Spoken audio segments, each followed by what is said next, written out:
আর যদি কোরআন নিয়ে গবেষণা হয়, সেখানে 1 মিনিট কোরআন গবেষণা যেখানে হবে, কোরআন তাফসীর যেখানে হবে, 1000 বছর ধরে নফল নামাজ পড়লে যেই সওয়াব 1 মিনিট কোরআন গবেষণার কাজে বসে থাকলে সেই সওয়াব আল্লাহ দান করে দেবেন।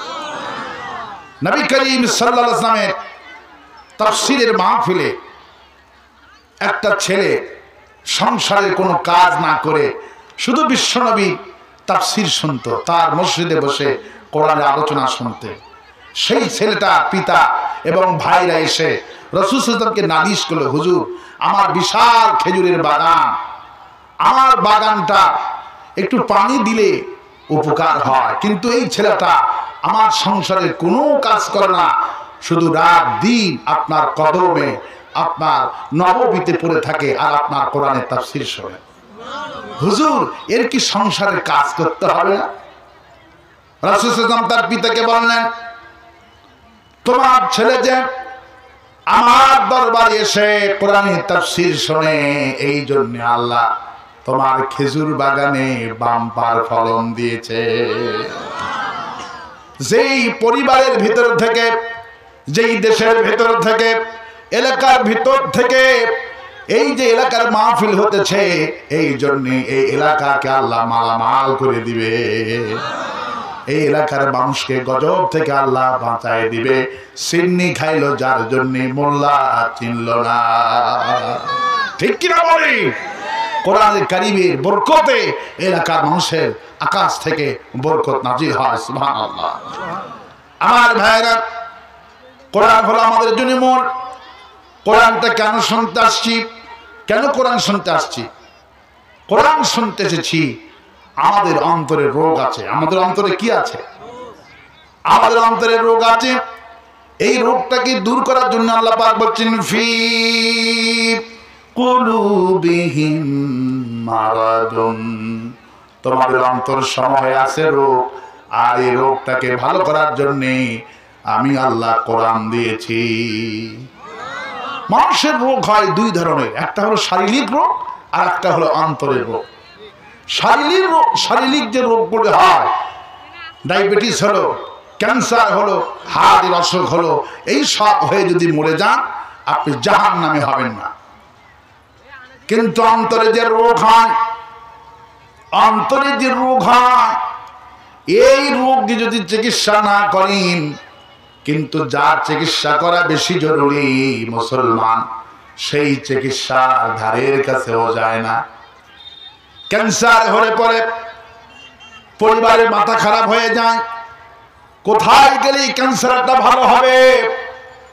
ডায়াবেটিস হয়ে গেলে ডাক্তারের কথা মতো রুটি খায়, ব্যায়াম করে, কিন্তু আল্লাহ পাক বলছেন, বান্দারে তোমার যে হার্টের রোগ হলো, তোমার যে ক্যান্সার হলো, তোমার যে ডায়াবেটিস হলো, এই শারীরিক রোগ নিয়ে যদি তুমি কবরে যাও, তোমার জায়গাটা জাহান্নাম হবে না। কিন্তু তোমার অন্তরে যে রোগ হয়েছে, এই রোগের চিকিৎসা সবচাইতে জরুরি। এই জন্য আল্লাহ পাক কোরআনে কারিমে বলছেন, ফি কুলুবিহিম মারাদুন। একটু আওয়াজ বাড়ান না, এত কাছে নিচে কথা বলতে যায়, এত কাছে নিচ্ছি তাও সাউন্ড নাই কেন? আমার ভাইরা, অন্তরের চিকিৎসা সবচেয়ে বেশি জরুরি। তাহলে আজকে আমরা এসেছি অন্তরের রোগ ভালো করার জন্য। সুবহানাল্লাহ। পৃথিবীর কোন জনসভায় গেলে অন্তরের রোগ ভালো হবে না। এই দেশে নির্বাচন কেন্দ্রিক জনসভা প্রতিদিন হবে না, হবে না। জনসভায় গেলে রোগ ভালো হবে না। কেবলমাত্র কোরআনের মাহফিলে গেলে মানুষের অন্তরের রোগ ভালো হয়ে যায়। একজন ছিলেন এই বাংলাদেশের, একজন, গোটা পৃথিবীর ভিতরে আল্লাহ পাক একটা নিয়ামত দিয়েছিলেন। শহীদ আল্লামা দিলওয়ার হোসেন সাঈদী রাহমাতুল্লাহ আলাইহি, যার তাফসীর শুনে 3000 মানুষের অন্তরের রোগ ভালো হয়ে ইহুদি আর খ্রিস্টান হিন্দুগুলি কালিমা পড়ে মুসলমান হয়েছে।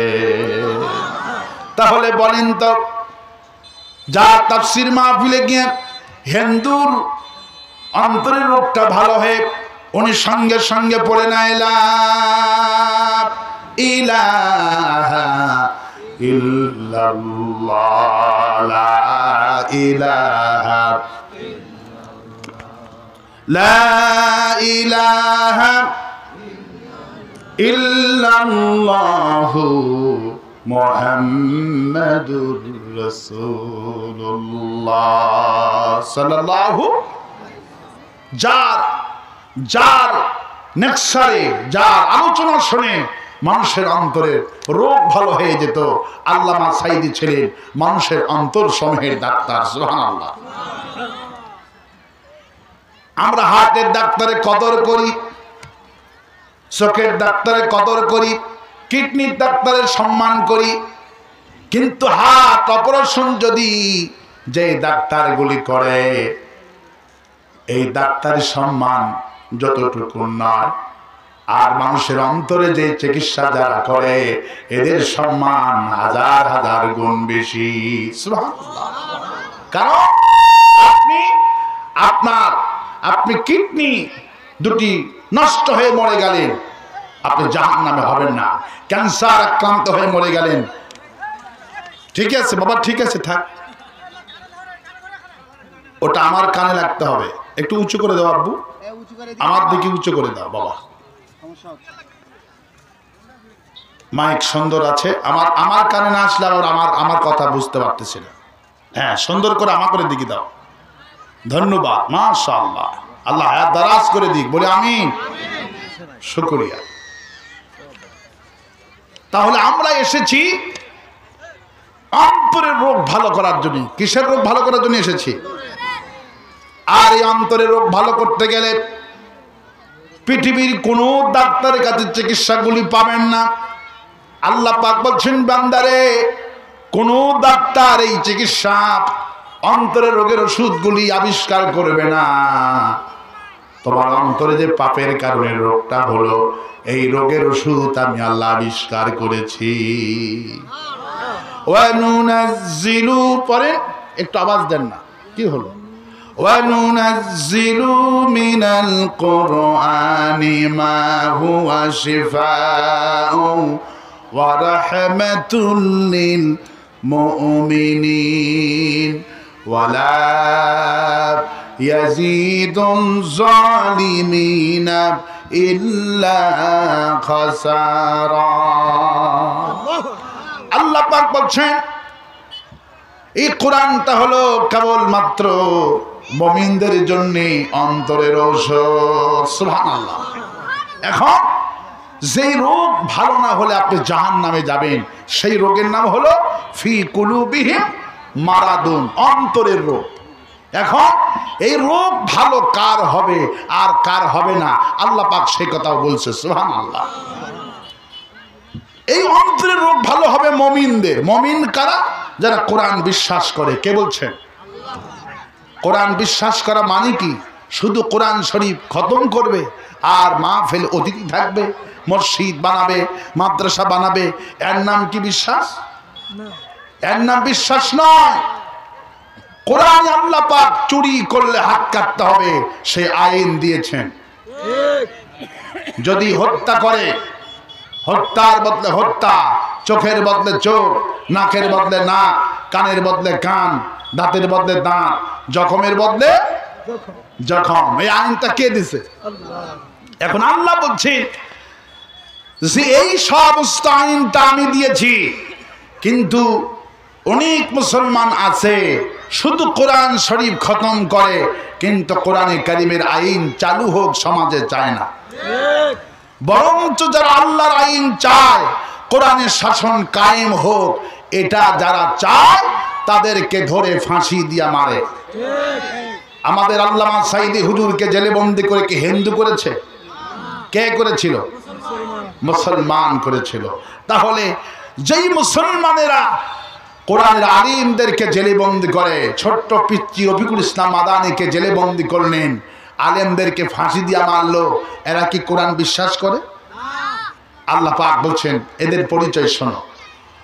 ومن الناس من يقول آمنا بالله وباليوم الآخر وما هم بمؤمنين।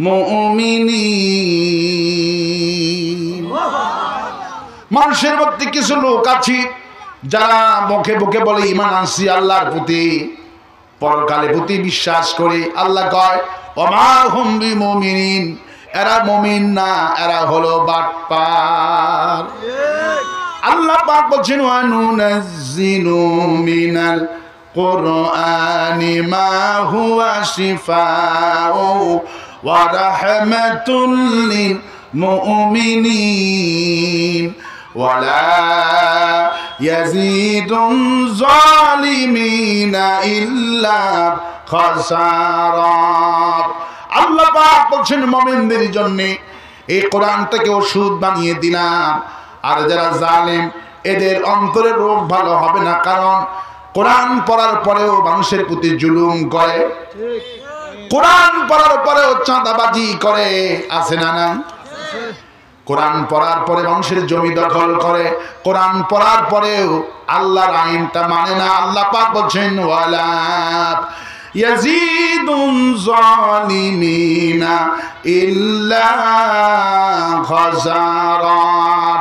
আল্লাহ পাক বলছেন এরা হলো জালিম, আর জালিমদের জন্য রোগ ভালো হবে না, বরঞ্চ কোরআন শুনলে ওদের কলিজার মধ্যে আগুন জ্বলে। এই জন্যই ওরা 16টা বছর তাফসীর মাহফিল করতে দেয়নি, তাফসীর মাহফিল করতে দেয়নি। কারণ কোরআনে কারীমের কথা শুনলে ওদের কলিজার মধ্যে জ্বালা হয়। আর মুমিনদের কি হয়? আল্লাহ পাক সে কথাই বলছেন, যেহেতু অন্তরের রোগ হলো, রোগ কোথায় হলো? অন্তরে আমাদের রোগ হয়। এই জন্য আল্লাহ পাক বলছেন বান্দারে আমি তো কোরআন দিলাম, আর কি করলাম? কোরআন তোমরা শুনতে যাও। আয়াতুহু যাদাতুহুম ঈমানাও ওয়া আলা রাব্বিহিম ইয়াতাওয়াক্কালুন। আর তোমরা আয়াত কারিমা শোনো, কোরআন শোনো। কোরআন যত শুনবা তোমার ঈমান তত বৃদ্ধি হয়ে যাবে। কোরআন শুনলে ঈমান বৃদ্ধি হয়ে যাবে। কিন্তু 16 বছর শুধু শোনাইছে বাপের কাহিনী, সে কিনা বলে? 16 বছর কার কাহিনী শোনাইছে? বাপের কাহিনী শোনাইছে। কিন্তু বাপ ছিল কোরআন বিরোধী, বেটিটাও ছিল কোরআন বিরোধী। এই জন্যই আল্লাহ পাক জন্মের পছান পচাইছে, ঠিক কিনা বলে? এমন পচাইলো যেই পচার কোনো অস্তিত্ব নাই।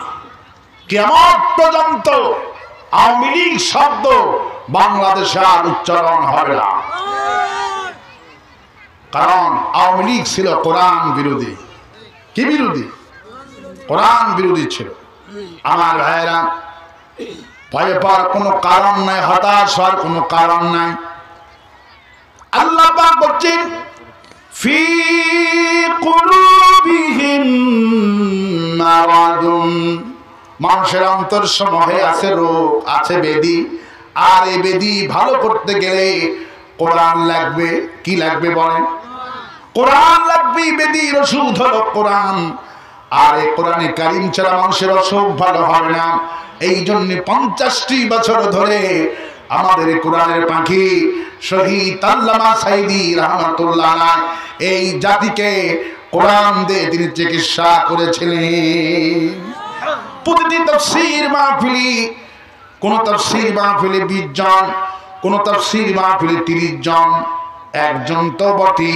এমন কোন তাফসীর মাহফিল নাই যে মুসলমান হইল না। কোন সুবহানাল্লাহ। মানুষকে ভালো করতে গেলে কোরআন লাগবে। কি লাগবে বলেন? আল্লাহ পাক বলছেন বান্দারে কোরআন তোমরা তেলাওয়াত করো, কোরআন পড়ো, কোরআন শিখাও, তোমাদের জন্য বড় কাজে লাগবে। আজকে আমি আপনাদেরকে আহ্বান করছি কোরআন শোনেন, কিন্তু কোরআন শুনতেছেন না, কোরআনের দল করতেছেন না। অথচ কিয়ামতের দিনে যারা কোরআন শুনলো কোরআনের দল করলো না, আল্লাহ পাক বলছেন আমি এই লোকগুলোকে কিয়ামতের দিনে অন্ধ করে তুলবো। কার কথা? ওয়ামান আরাদা আন যিকরি ফাইন্না লাহু মাঈশাতান দানকাও ওয়া নাহশুরুহু ইয়াওমাল কিয়ামাতি আ'মা। আল্লাহ পাক বলছেন আমি কিয়ামতের দিনে যারা কোরআন বিরোধী হবে, যারা কোরআন শুনলো কিন্তু কোরআনের দল করলো না, আমি ওই সমস্ত লোকদেরকে দুনিয়ার জীবনটা সংকুচিত করে দিব, আর কিয়ামতের দিন তাদেরকে আমি অন্ধ করে তুলবো। কি করে তুলবো? অন্ধ অবস্থায় উঠবে। আল্লাহ পাক বলেন আমি তাদেরকে অন্ধ করে তুলবো। অন্ধ অবস্থায় ওঠার পরে লোকটি বলবে রব্বুল আলামিন আমার তো চোখ দুনিয়াতে ঠিকই ছিল, তুমি আমাকে চোখটা অন্ধ করে দিলা কেন? আল্লাহ পাক তখন বলবেন ক্বালা কাযালিকা আতাতকা আয়াতুনা ফানাসিতাহা ওয়া কাযালিকাল ইয়াওমা তুনসা। তুমি যেভাবে আমার দুনিয়াতে কোরআন কি ভুলে গিয়েছিলা, আজকে আমি তোমাকে সেইভাবে ভুলে গেলাম, তোমাকে অন্ধ করে তুললাম, আর দুনিয়ার জীবনকে সংকুচিত করে দিব। সংকুচিত মানে হলো কেউ কেউ কবরের কথা বলেছেন, আবার কেউ পার্থিব জীবনের কথাও বলেছেন। টাকা থাকবে, কোরআন বিরোধীরা ঠিক মতো টাকা থাকলেও পারে ঠিক মতো খেতে পারবে না, কারণ খলাকাল ইনসান মানুষ সৃষ্টি করেছেন যিনি, মানুষের ইঞ্জিলটা কেমনে চলবে সেই নিয়মটাও দিয়েছেন তিনি। মানুষের মধ্যে ইঞ্জিল আছে, এই ইঞ্জিলটা কেমনে চলবে নিয়মটা কে দিছে? কিন্তু আপনি কোরআন শুনলেন কিন্তু কোরআন দিয়ে জীবন চালালেন না, জীবনটা ক্ষতিগ্রস্ত। জীবনটা কি ক্ষতিগ্রস্ত? আল্লাহর কোরআন মানলেন না, কোরআন শুনলেন মানলেন না। আল্লাহ বলছিল টাকা হলে জাকাত দাও, আপনি জাকাত দিলেন না, গরিবের টাকা আত্মসাৎ করলেন, রাস্তার রড সিমেন্ট সব পেটে ঢুকাইলেন। আল্লাহ পাক বলছে যখন আমার আইন মানলি না, কোটি কোটি টাকা কামাই করছিস, একটা টাকা খেতে পারবি না, জীবনকে সংকুচিত করে দিলাম, ডায়াবেটিস শরীর দিয়ে দিব, একটা রসগোল্লা খেতে পারবে না, ঠিক কি না? তারপর আমি তাকে পিসাব দিয়ে দিব, কুরবানি দিবে লক্ষ লক্ষ টাকা দিয়ে, একটা গরুর গোশত খেতে পারবে না। কিন্তু আল্লাহর হুকুম যারা মানে, এই যে কৃষকগুলি জমির আলের মধ্যে আমি দেখেছি অনেক মুসল্লিকে নামাজ পড়তে, সুবহানাল্লাহ। ইনজিলটা কত সুন্দর। এক বিয়ের অনুষ্ঠানে দেখলাম 5 জন কৃষক এক টেবিলে বসা, আর আমরা মোটা মোটা বসেছি এক টেবিলে। আমাদেরকে গোস্তর ডিশ দিয়েছে, আমরা ওই অফিসারগুলি বললো হুজুর এই সব গোস্ত খাওয়া যাবে না, ওই টেবিলে পার করে দেন। আমরা 10 কেজি গোস্ত পার করে দিলাম। 5 জন কৃষক মাথায় টুপি দিয়ে এসেছে, ওরা 10 কেজি গোস্ত 5 জনে 10 মিনিটে ফিনিশ, সুবহানাল্লাহ। এরপরে বসে রয়েছে, বলতেছে একটু দই নাই, মিষ্টি না? ওরা দইও খাইলো, মিষ্টিও খাইলো, গোস্তও খাইলো, সুবহানাল্লাহ। কারণ শরীরটা কত ভালো, কারণ ইনজিল যিনি দিয়েছেন, যিনি ইনজিলটা চালান তার হুকুমে, আল্লাহু আকবার। আর এই সারেরা, এই সারগুলি এক একজন 80 কেজি 90 কেজি 120 কেজি ওজন, আল্লাহর হুকুম মতো ইনজিল চালায় না। নামাজ কারে কয় বোঝে না, যাকাত কারে কয় জানে না। এই জন্য আল্লাহ বলছেন আমি দমকা এদের সংকুচিত করে দিব, আর আমি কিয়ামতের দিন এদেরকে অন্ধ করে দিব, সংকুচিত করে দিব। যারা কোরআনে কারীম শুনবে কিন্তু কোরআন মানবে না, আমি এদের জীবন সংকুচিত করে দিব। খেতে পারবে না, টাকা খেতে পারবে না, গোশত খেতে পারবে না, মিষ্টি খেতে পারবে না, কারণ ইনজিল দিয়েছিলাম আমি, ইনজিলের ফর্মুলাও দিয়েছিলাম আমি, কিন্তু আমার হুকুম মতো ইনজিল চালাইনি। এই জন্য ইনজিলের মধ্যে আমি বেরাম ঢুকে দিয়েছি। এই জন্য আল্লাহ পাক বলছেন ফি কুলুবিহিম মারাদুন, তোমাদের অন্তরের সময় আছে বেদি। এই বেদি যদি ভালো করতে চাও, পৃথিবীর কোন দোকানে গেলে ওষুধ পাওয়া যাবে নাকি? আল্লাহ পাক বলছেন বান্দারে তোমার শরীরের মধ্যে যে রোগগুলি হলো, এই রোগের ওষুধ পৃথিবীতে বানায়। আর মানুষের অন্তরে যে রোগ হয় এই রোগের ওষুধ আমি আকাশ থেকে নাজিল করেছি। কোরআন যারা এই জন্যই যারা ভালো মানুষ হয়েছে পৃথিবীতে তাদেরকে ভালো করতে হলে কোরআন লাগবে। কোরআন যারা পড়ে তারা হলো এই পৃথিবীতে সবচেয়ে ভালো মানুষ। সুবহানাল্লাহ। এদের অন্তরে অত বেদি থাকে না। কোরআন যারা পড়ে না এদের অন্তরে দুনিয়ার বেদি। কোরআন যারা পড়ে এরাই হলো পৃথিবীর মধ্যে শ্রেষ্ঠ ব্যক্তি। সুবহানাল্লাহ। ওয়া উসমান রাদিয়াল্লাহু তাআলা আনহু قال رسول الله صلى الله عليه وسلم খায়রুকুম মান তাআল্লামাল কুরআন ওয়া আল্লামাহু। এই পৃথিবীতে সর্বোত্তম ব্যক্তি হলো সেই ব্যক্তি যে ব্যক্তি কোরআন শরীফ পড়ে আর কোরআন শরীফ শেখায়। এরাই হলো কোরআনে কারীমের, এরাই হলো জাতির শ্রেষ্ঠ সন্তান। আর বলা এসেছে কোরআন শুধু পড়লো কোরআন শিখালো তা হলো না, কোরআনের দলও করতে হবে। মানুষকে কোরআনের দলের কথা উদ্বুদ্ধ করতে হবে। দলের কথা বলতে হয়েছে, শুধু কোরআন শিখালে হবে না, কোরআনের দলের কথাও শিখাতে হবে। কিন্তু কোরআন পড়লো কোরআনের দল করলো না, কিয়ামতের দিন এদেরকে অন্ধ করে তোলা হবে। কোরআন যারা শিখে এদের সম্মানটা বেশি, এদের মর্যাদা বেশি। এরা হলো সমাজের মধ্যে সবচেয়ে ভালো মানুষ। যেহেতু কোরআন পড়েছে অন্তরের রোগটা কে ভালো করে দিয়েছেন। এই জন্যই বাংলাদেশে যারা কোরআন শিক্ষা করেছে তাদের নাম হলো আলিম, তারা হলো হাফেজ। হাফেজ আলিমদের পিতামাতা বৃদ্ধাশ্রমে থাকে না, বৃদ্ধাশ্রমে থাকে যারা কোরআন শিখেনি তাদের পিতামাতা। বৃদ্ধাশ্রমে কারা থাকে? যারা কোরআন শিখেনি।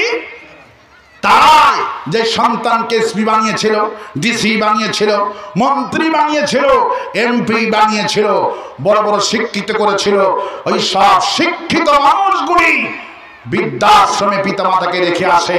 কিন্তু কোন আলিম কোন হাফেজ পিতাকে বৃদ্ধাশ্রমে রেখে আসে না। কারণ মানুষের অন্তরের ওষুধ হলো কোরআন। অন্তরের ওষুধ কি? কারণ যেই রোগীর কারণে মানুষ জান্নাতি হয় জাহান্নামী হয়। ক্যান্সার হয়ে গেল মরে গেলেন, ক্যান্সার হয়ে গেলে মরে গেলে জাহান্নামী আপনি হবেন না। হার্ট অ্যাটাক করে মরে গেলে জাহান্নামী হবেন না। প্রেসার উঠে মরে গেলেন জাহান্নামী হবেন না। কিন্তু আল্লাহ পাক বলছেন ফি কুলুবিহিম মারাদুন, মানুষের অন্তর সমাজে রোগ আছে, রোগ হয়। এই রোগের ওষুধ আমি আল্লাহ কোরআন নাজিল করে দিয়েছি। সুবহানাল্লাহ। তাহলে আপনার অন্তরের রোগ ভালো করতে হলে কোরআন লাগবে। কি লাগবে? আল্লাহ পাক বলছেন এই রোগ ভালো হবে কাদের? মুমিনদের রোগ ভালো হবে। যারা জালিম এই জালিমদের রোগ ভালো হবে না। قال رسول الله صلى الله عليه وسلم فإن الظلم ظلمة يوم القيامة। রাসূলুল্লাহ বলছেন জুলুম যারা হয়, জালিম যারা হয়, এই জালিমবাজদের পতন হয় তাড়াতাড়ি। আর কিয়ামতের দিন এদের অন্ধকার আচ্ছন্ন করবে, জাহান্নাম এদেরকে ঘিরে ফেলে দিবে। জুলুমবাজদের নাম কেউ নেয় না। অন্য বড় রাসূল বলছেন ইন্নাল্লাহা ইয়ারফাউ বিহাদাল কিতাব। একটা মানুষের যে সম্মান হয়, মর্যাদা হয়, মূল কারণ হলো কোরআন। আর একটা মানুষের যে অধঃপতন হয়, দেশ থেকে পালায়, মূল কারণ হলো কোরআন। হাসিনা যে পালাইছে বাংলাদেশ থেকে, মূল কারণ হলো কোরআন। মূল কারণ কি? মূল কারণ কোরআন। গত কয়েকদিন আগে একজন আলিম বলছে, আমি হাদিসের আলোকে যখন বিস্তারিত জানতে শুরু করলাম, আমি চিন্তা করলাম, ব্যাখ্যা বুঝতে পারলাম। ইন্নাল্লাহা ইয়ারফাউ বিহাদাল কিতাব। রাসূলুল্লাহ বলছেন একটা মানুষের যে পতন হয়, মূল কারণ হলো কোরআন। হাসিনার যে পতন হয়েছে, হাদিস, মূল কারণ হলো কোরআন। যে ব্যক্তি কোরআন শরীফের বিরোধিতা করেছে, সেই ব্যক্তি কোরআন শরীফকে মহব্বত করেনি।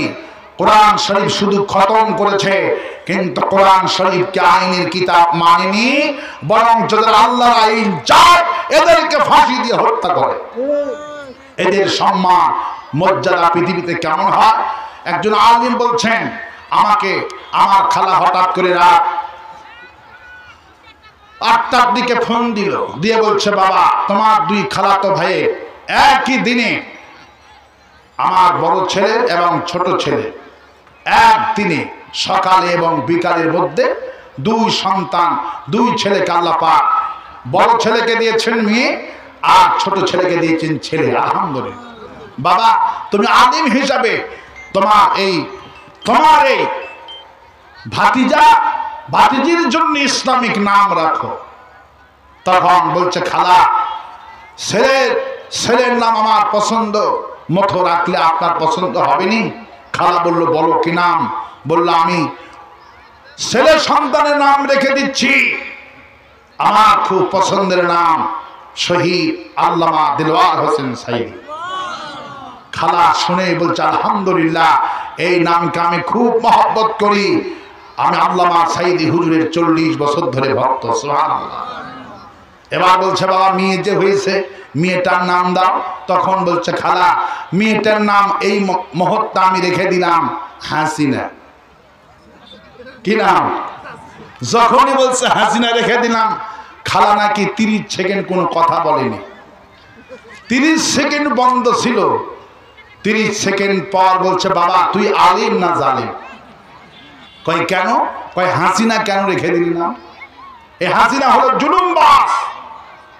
আমাদের স্কুলে হাই স্কুলে 1 জানুয়ারিতে যখন বই দেওয়া হচ্ছে তখন স্কুলে একটা মেয়ে ফার্স্ট হয়েছে, সে যখন পুরস্কার নিতে গেছে অতিথিদের কাছে, সেই মেয়েটার নাম ছিল হাসিনা। যখন পুরস্কার নিতে সামনে গেছে তখন স্কুলের ছোট বাচ্চা থেকে শুরু করে নিয়ে 10ম শ্রেণী পর্যন্ত হাত তালি দিয়ে সবাই বলছে পালাইছে রে পালাইছে। কে পালাইছে? নাম কি? মেয়েটার নাম ছিল হাসিনা। মেয়েটি এক দৌড়তে বাড়িতে গেছে, মা আমি গলায় দড়ি দেবো না হলে বিষ খাবো আর স্কুলে যাবো না। কেন? বলে আমার নাম হাসিনা কে রেখেছে? কয় তোর বাপ। বললো মা এই নামে স্কুলে যাওয়া যাবে না, আমি আমার নাম পছন্দ করেছি, আমার নাম হবে খাদিজা। قال رسول الله صلى الله عليه وسلم فإن الظلم ظلمة يوم القيامة। রাসূল করিম সাল্লাল্লাহু আলাইহি ওয়াসাল্লাম বলেন যারা জুলুম করে এই জুলুমবাজদের পতন হয় তাড়াতাড়ি। এই জুলুমবাজরা দুনিয়াও হয় লাঞ্ছিত, আখিরাতে হয় লাঞ্ছিত।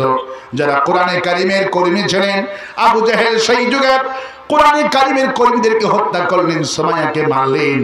আবু জেহেলটা মরে গেল। আবু জেহেল সুউচ্চ বিল্ডিংটাকে আল্লাহর বানামে আন্তর্জাতিক বাথরুম বানাইছে। আবু জেহেলের বাড়িটা হয়েছে পৃথিবীর মধ্যে সবচেয়ে টয়লেট, ঠিক কিনা?